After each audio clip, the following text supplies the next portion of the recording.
Welcome everybody.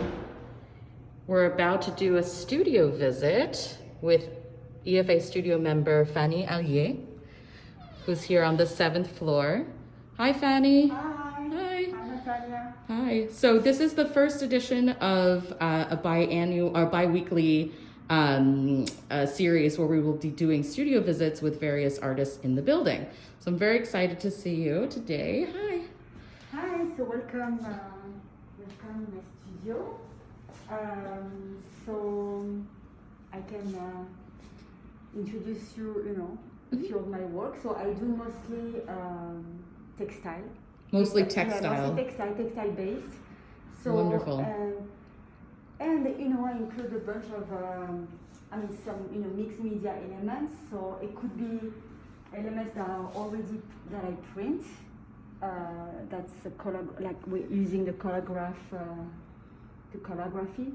So calligraphy. Calligraphy. So right. it's all those print I made them at Robert Blackburn. Wonderful. And it's I use a lot of almost everything is reused or found. So even the plates for the collagraphs are reused. Wonderful. I'm just taking you through some of her materials, which sure. Fanny was saying that most of her materials are found or reused. Yeah, most of them. And when creating the collagraph plates that she uses to create prints, it'll be built with these materials. Yes, and like beads like this, I found them at Material for the Arts, for example. Oh, fantastic. Which is a good place to We love materials for the arts. Yeah, we love it. And also, some artists, sometimes they knock at my door and they donate some few materials, which is always nice, And fantastic. So you see also the thread. So I use primarily my sewing machine to, combine all the elements together. Do you use primarily hand sewn things or machine? Machine. Okay, so these are all machine sewn elements. During the pandemic, when I was home, you can, for example, those two pieces were made by hand. Oh, these pieces were made by hand? Because I didn't bring my sewing machine, it was kind of heavy, and so... Look how absolutely gorgeous this work is. I mean, it's nice, but it takes a long time. Yeah, so you can see the stitch work is actually all done by hand in this case. Yeah, and for those pieces I included, leather and also found on the streets. And I love finding in your work the sort of mystery figurative pieces here. Yeah. You can always find a human form or... Yeah, exactly. There's always a human form, even if it's the shadow, I don't know if you noticed, but even here, it's the shadow of someone, lying sleeping, down. Yeah, sleeping. So it's never completely abstract. There's always, like an outline of something that we can recognize, but not so clearly. So it's kind of, I think it's always, the thin line between abstraction and figurative. Yes. So, which I try to, but with those pieces I have to do, with what I have at home. So, right. And I like to have some kind of restriction. Right. Maybe adds, Is this typically the scale that you work with? No. On a smaller scale or the sort of medium scale, or what is? It's the medium scale. I think this is my scale. It's about like 30 by, 36. That's this is was smaller, but it was easier to work smaller. And this is a bit larger.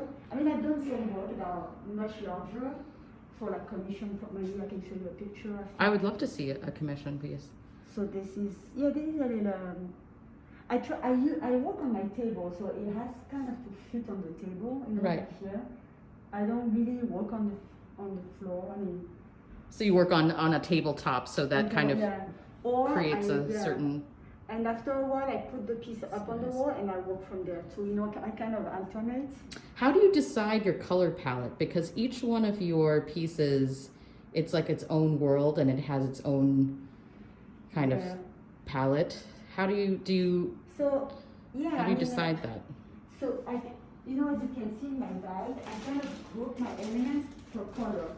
So, and I tend to stay, when I start with like this type of like blue kind of gray, I tend to stay in that, like the range. In the blue range, yeah, right. I don't like to have like, I mean, here it's a little different. It was more, I think the colors were a little more vivid in this one.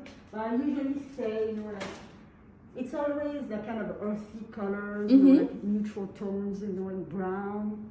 Colors of, the earth. Nothing really pink or red ever. Right, so nothing like super vibrant, but just more in the neutral and sort of natural always, colors. Maybe like a touch of green here, like right. here and there, but yeah. And what was I going to say? Ah, yeah, and this was just a little anecdote about this piece. Remember my former studio mate, Deborah? She gave me the piece that she actually painted, and she gave it away, and I use it as a background. Oh, fantastic. I like when it's already pre-cut or painted by someone else somehow, Right. And I just use this as a... So it's like an unexpected collaboration, essentially. Yeah, exactly. And also like accidents, like stuff that I find on the street, I never know what I'm going to find. So it's important in my work. And that's why also I'm attracted by printmaking, because it's never what you expect. And sewing machine too. It's never exactly what, unless, you're a pro, using a sewing machine, but there's always something that, you don't expect. Can I touch and leaf through some of these? This is going for a show soon. So those are small pieces, but usually, yeah. And this was, no, that wasn't made by hand, yeah. This one too, actually. That was gorgeous. It was one of the handmade pieces. Yes, exactly. And yeah, I can. I'm just gonna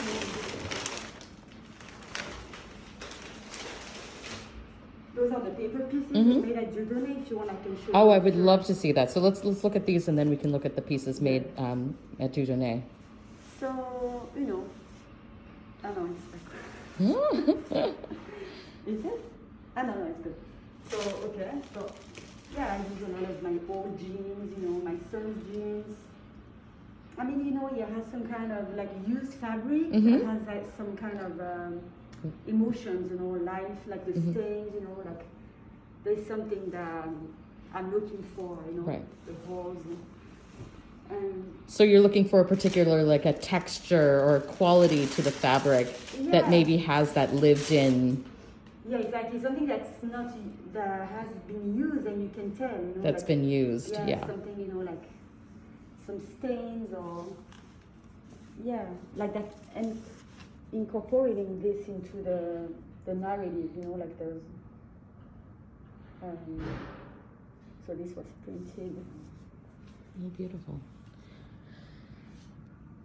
And what type of printmaking process was used for that?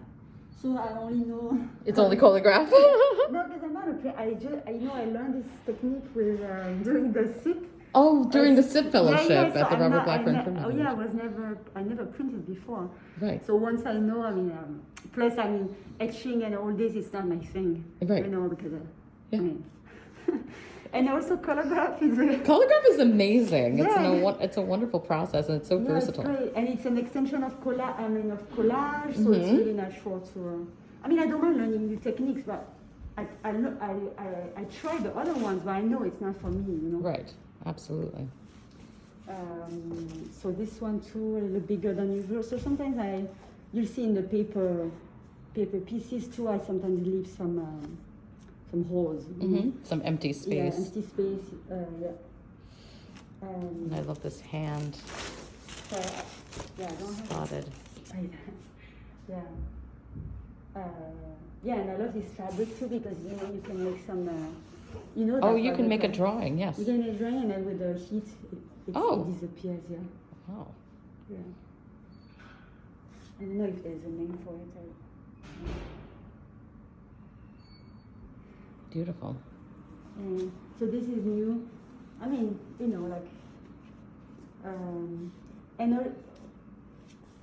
This is pretty new.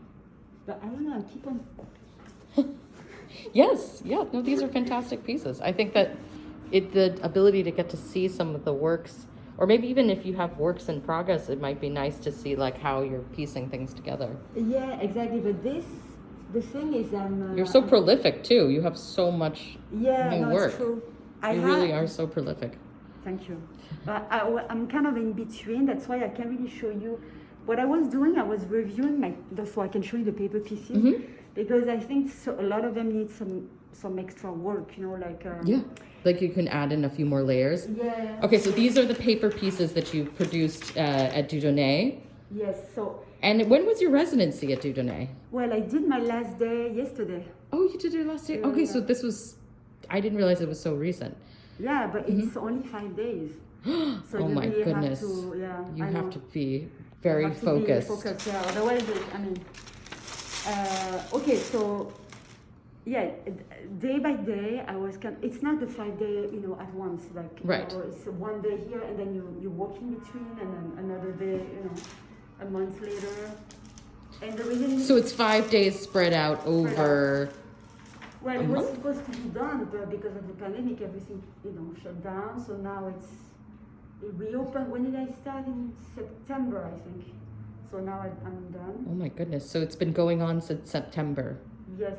But then, as you go, you don't see the result. You have to wait until it dries. The next, yeah. And then you see, oh, this doesn't work. So every time it's like experimenting. So right. 5 days is not much, actually. Yeah. So I started... In the beginning, I can show you. There's a lot that this is the good, the good part. But for example, I try to.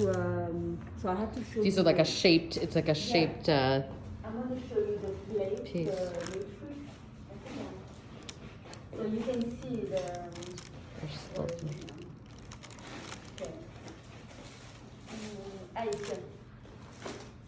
So it's still wet, from yesterday. Oh wow. So okay, so this is the original piece. So that was the sort of. But in the beginning, I didn't add the watercolor, and then I'm not added. So this was not added afterwards. Wow. It's added on the mold. Yeah. Right, on the mold. But then you don't know, according to the material you use and the type of the watercolor. color is going to be transferred differently. And sometimes they don't. Ah. They don't transfer. So yesterday, I worked a lot for my last day, and I realized I used the wrong watercolor, the liquid one, and then it didn't transfer at all. Oh my gosh. Because the liquid is Is it because of the binder? Like I know that there's sort of like a, is it guar gum? I can't remember. There's like a certain, or gum arabic, not guar gum, gum arabic that's in some watercolors that's not in other watercolors that helps release. Yeah, so maybe there's color. less of this agent in this, and I didn't know, and then now it's too late. Right. What I mean?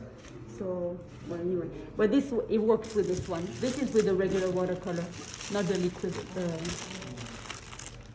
So you see, it's very different, and you make your own color, of course. You can mix different colors.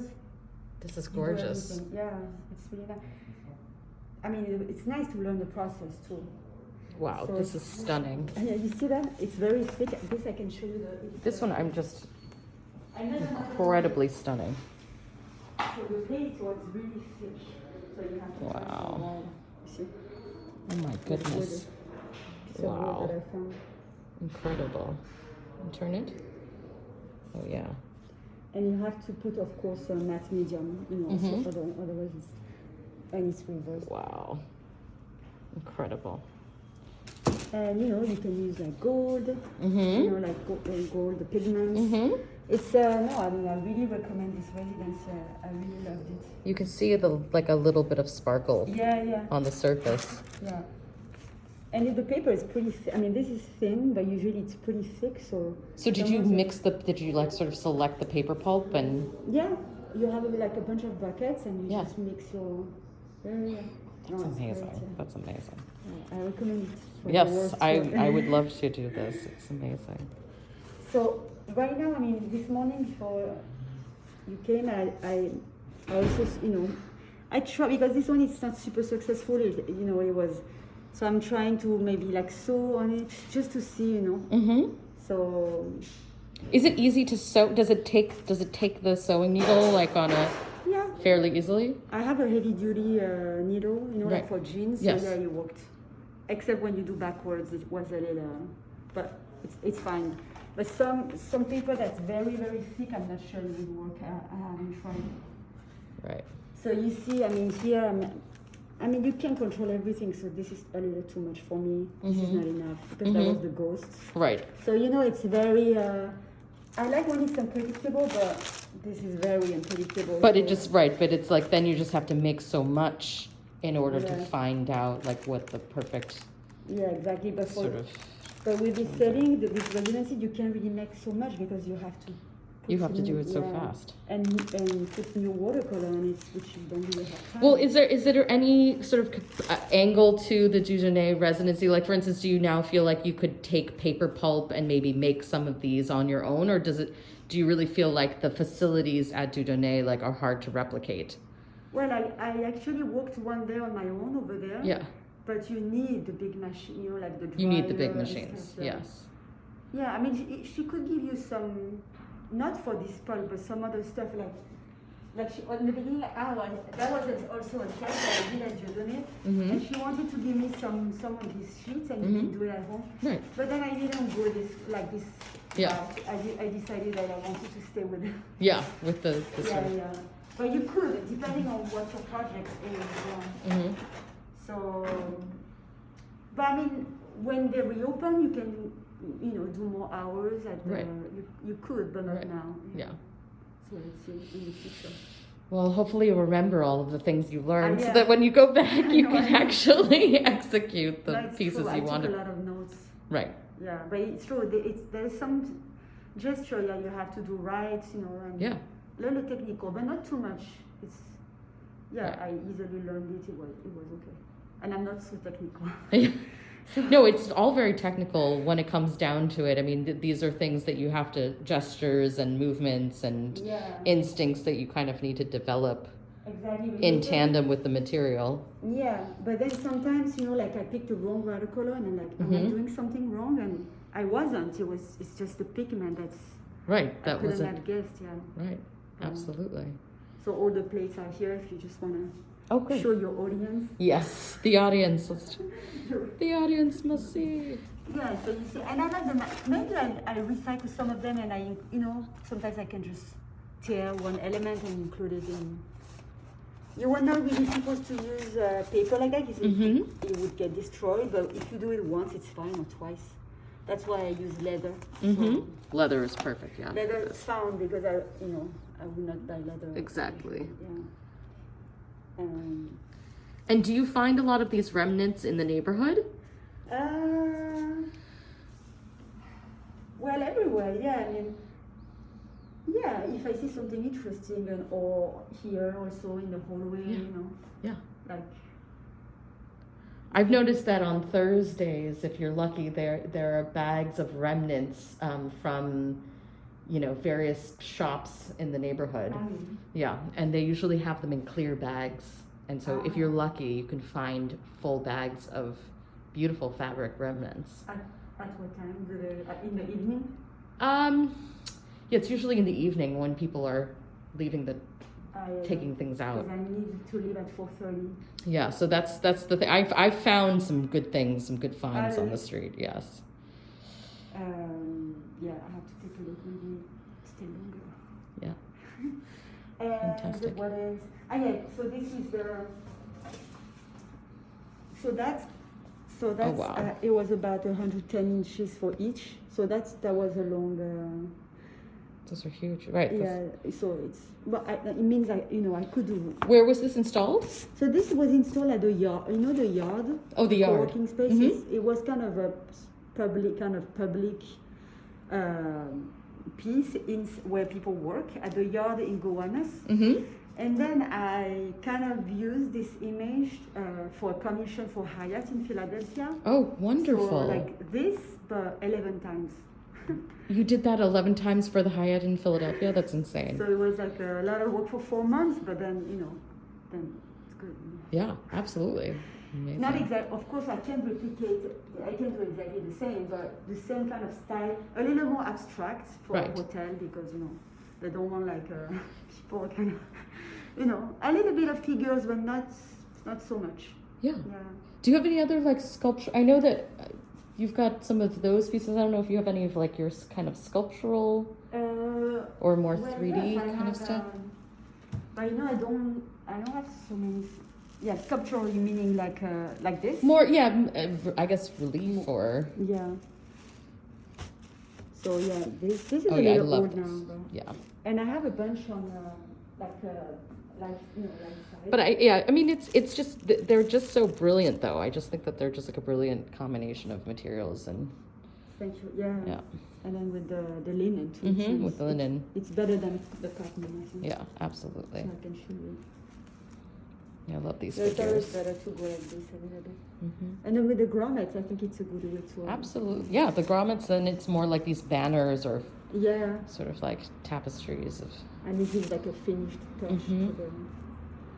Yeah, I don't have so many small ones left. And these are all based on photographs and sketches that you've taken around the neighborhood, or these are from imagination, or? So it's a mix actually, because it's never exactly the one that I used to photograph on the streets people, but then it's a mix of found images and people that I see, and my own imagination is just yeah. Right, because your background, you went to school for photography, right? Yeah, so yeah. that's actually right, a huge part of the way that your work was informed, and you know. But in that school, I actually did video. It was always a tool for something, you know. It was not. I was never a photographer. Right. But yeah. Absolutely gorgeous. Thank you. Yeah. Anything else you want to show us? Let me see. So those are the small pieces. I mean, it's really it's small pieces for a show that's going to be in the Lower East Side. Oh, fantastic! Where's the show, or what gallery? It's in collaboration with this gallery called Trotter and Scholler. Yeah, and then there's a small percentage that goes to the JED Foundation. Oh, fantastic! Yeah.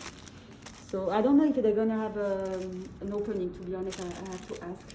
Yeah. That would be nice. I mean. We're all playing it by ear at this moment. Well, this is fantastic. And when is the show open? So it's December 10th to the 20th. So December 10th to the 20th. Okay, so that's close. So people. Yeah, actually, yeah. By when this is released, then that'll just be 2 days after. Yeah. Yep. So it's in 2 days. Yeah, in 2 days. Fantastic. Great. Maybe we can include some information on that. Okay, yeah, I can send you some info. Well, and then the last thing, this show at Owen James Gallery, it's still open, so it's not just my work, but if you like, for your people who like textile work, it's also with China Marks and David B. Smith in Soho on Worcester Street. Oh, incredible! So it's actually until December 19th. So they extended They it. extended it, yeah. Perfect. And it's a great show because you know the three works really, you know. I can't wait. I want to go see the show. Yeah. Excellent. Please go.